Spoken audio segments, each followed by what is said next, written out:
falar de memoriais hoje, que é a Lei 10.826.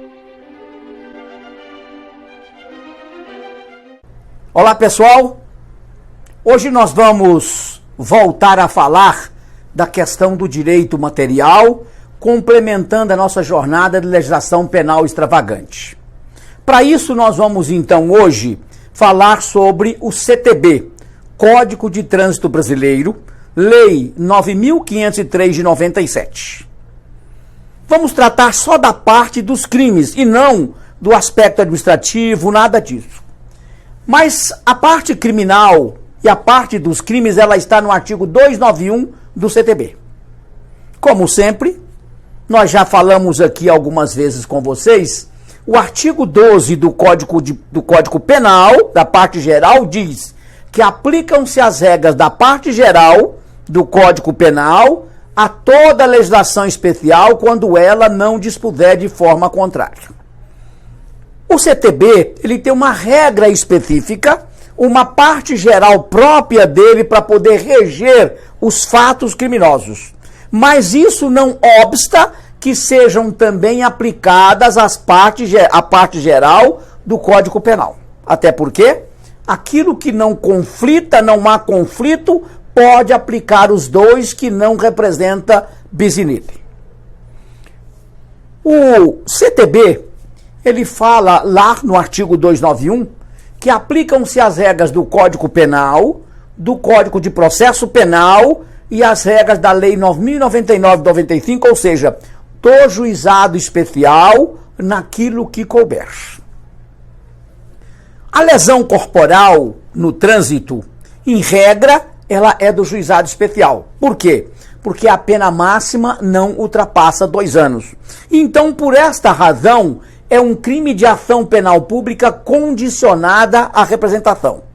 No entanto, o artigo 291 diz que se o agente cometer uma lesão corporal no trânsito, estando, sobretudo, sob a influência de álcool ou de qualquer substância psicoativa, ou estiver praticando o chamado racha, que é a competição automobilística não autorizada, ou se ele tiver com uma velocidade de 50 quilômetros a mais da velocidade normal da via.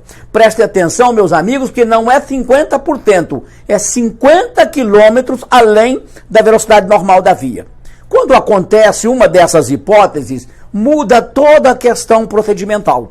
Não vai mais para o juizado especial, porque vocês se lembram que lá no juizado especial não tem inquérito policial, só tem o termo circunstanciado.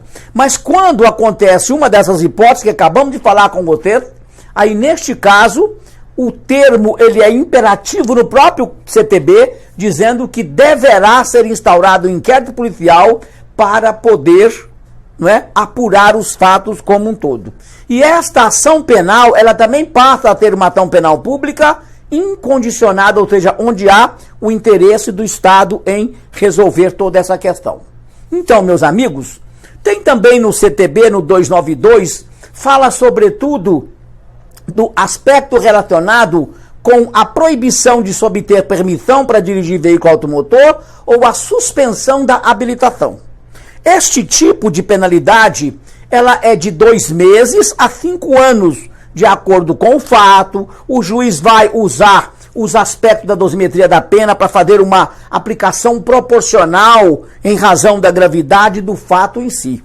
Mas ele vai ser sempre aplicado desta forma, e esta proibição ela pode ser aplicada de forma autônoma ou cumulativa com as demais penas que estão. Quando o CTB fala proibição de se adquirir a permissão para dirigir veículo automotor, é para quem não tem habilitação. O que tem habilitação, ela fica suspensa. E um outro aspecto, quando há uma penalidade da suspensão da habilitação ou da proibição de se obter autorização para dirigir veículo automotor junto com uma pena privativa de liberdade, o Código é claro nesse sentido, dizendo que primeiro aplica-se a pena privativa de liberdade, só depois então começa a cumprir a pena que a gente chama de restritiva de direito. E esta pena restritiva de direito sobre a suspensão da habilitação ou a proibição de obter autorização para dirigir veículo automotor, ela não se confunde com as penas que a gente chama de restritiva de direito previstas no artigo 44 do CTB. É instituto autônomo totalmente separado desta mesma regra, com esse mesmo posicionamento. Há uma medida cautelar no CTB, que também essa medida cautelar, ela existe exatamente para quê? Para quando o indivíduo ele é contumaz na questão dos crimes de trânsito, para poder tirar ele de mercado, porque todos os crimes de trânsito, a maioria, desculpe, não todos, mas a maioria, eles são crimes que buscam em proteger a chamada segurança viária. Então, quando o indivíduo é contumaz no trânsito, ele é uma pessoa que tem dificuldade para respeitar as regras de trânsito, há uma medida cautelar também de suspensão da habilitação.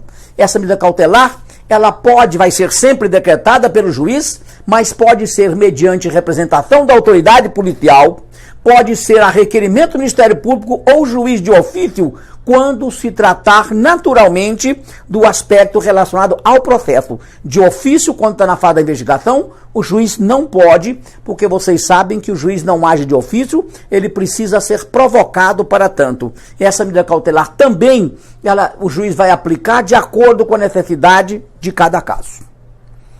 Outro aspecto do CTB, que é a chamada multa reparatória. Essa multa reparatória, meus amigos, ela tem um caráter indenizatório.